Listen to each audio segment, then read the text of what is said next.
अवां जी समातुनि ताईं radio voice of Sindh London.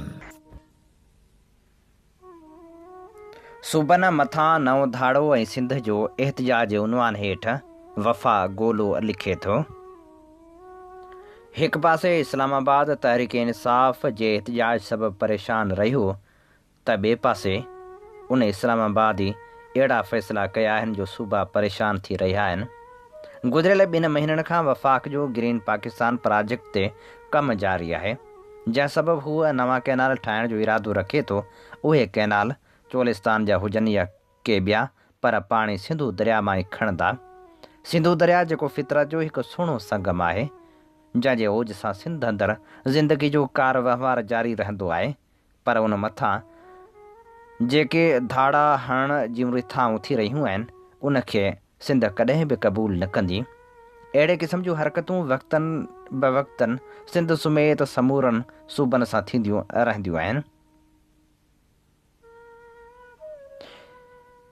अहिड़े क़िस्म जी ॻाल्हि 2 ॾींहं अॻु थियल इजलास में बि थी, जेको इजलास मुल्क जे नाइब वज़ीर आज़म इसाक डार जी सदारत में थियो हो।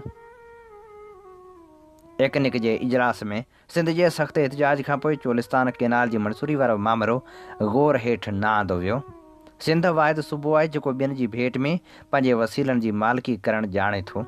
सिंध जो एहतिजाज ई वफ़ाक़ खे पंहिंजी हठ धर्मी वारनि फ़ैसिलनि खां रोकींदो रहियो आहे। इन हवाले सां जॾहिं वफ़ाक़ी हुकूमत जे पारां पाणी जे अहम मामले ते का बि फ़ैसिलाती ॻाल्हि न कई वई, पर वफ़ाक़ वरी बि पाणी जे मामले खे पासे करे सूबनि जे मैदनी वसीलनि ते अख रखी आहे।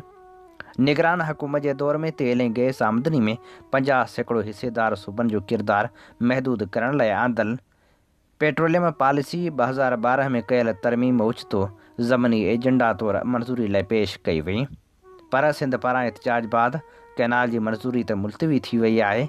वरी हिकु नओं मामिलो पैदा कयो वियो आहे। इन हवाले सां तफ़सील इहे पिया ॿुधाया वञनि त नाइब वज़ीर आज़म ऐं परॾेही वज़ीर इसाक डार जी सदारत में एकनिक जो इजलास थियो, जंहिं इजलास में पीपल्स पार्टी जे चेयरमैन बिलावल भुट्टो ज़रदारी जे शदीद रद्द अमल खां पोइ तकरारी चोलिस्तान कैनाल जी मंसूरी वारी एजेंडा इजलास जी एजेंडा में शामिल न कई वई हुई। तंहिं करे इजलास में चोलिस्तान कैनाल जी मंसूरी ते गौर न कयो वियो, जॾहिं त वफ़ाक़ी हुकूमत गैस ऐं तेल मामरनि में आइनी तौरु 50% जी हिसेदार सूबनि जे आइनी हक़नि खे पेट्रोलियम पॉलिसी में तरमीम करे घटाइण लाइ निगरान हुकूमत जे दौर में पेट्रोलियम पॉलिसी 2012 में मंज़ूर थियल तरमीम ज़मनी एजेंडा तौरु एकनिक जे इजलास में मंज़ूरी लाइ पेश कई, जंहिं ते सिंध पारां सख़्त एहतिजाज कंदे मौक़िफ़ इख़्तियार कयो वियो त निगरान हुकूमत खे बुनियादी ऐं पॉलिसी नोइज़ जा फ़ैसिला करण जो को बि इख़्तियार नाहे। निगरान हुकूमत पारां पेट्रोलियम पॉलिसीअ में जेका तरमीम मंज़ूर कई वई आहे उन सां सूबनि जो किरदारु महदूद थियण जो ख़दशो आहे, जंहिं करे सिंध पारां इन पॉलिसी में निगरान हुकूमत पारां मंज़ूर कयल तरमीम खे CCI में चैलेंज कयो वियो आहे। CCI पारां फ़ैसिले करण ताईं ही पॉलिसी में तरमीम मंज़ूर न कराई वञे त बहितर रहंदो।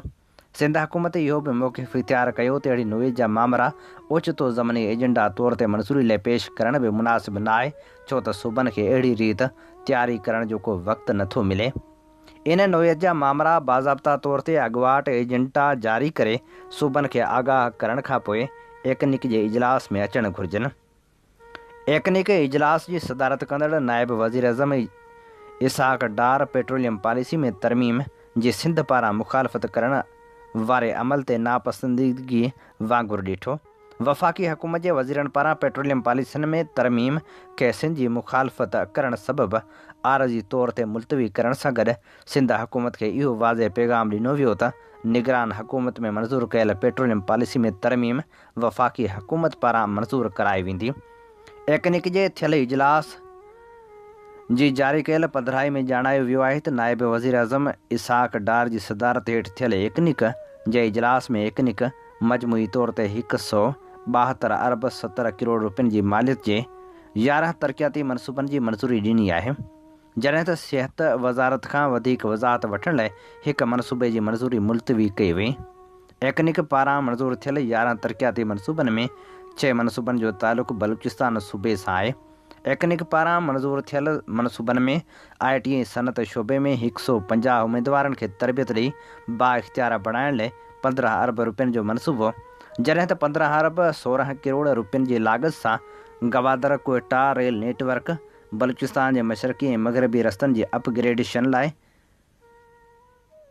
26 अरब रुपयनि जो मनसूबो ऐं बलूचिस्तान में सुई खां कश्मीर ताईं रोड जी तइमीर लाइ 9.4 अरब रुपयनि जो मनसूबो मंज़ूरु कयो वियो आहे। जॾहिं त एकनिक कराची लाइ साल्ट वेस्ट जी बुनियादी ढांचे जी तरक़ी लाइ वर्ल्ड बैंक जी फंडिंग सां 29.2 अरब रुपयनि जे मनसूबे जी मंज़ूरी पिणु ॾिनी आहे।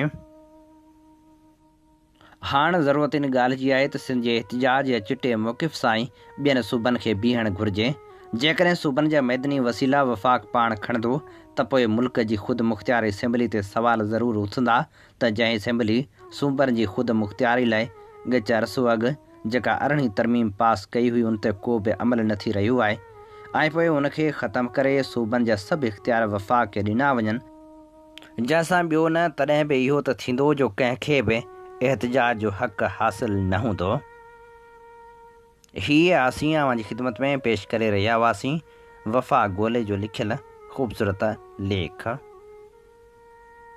अवां जी समातुनि ताईं radio voice of Sindh London.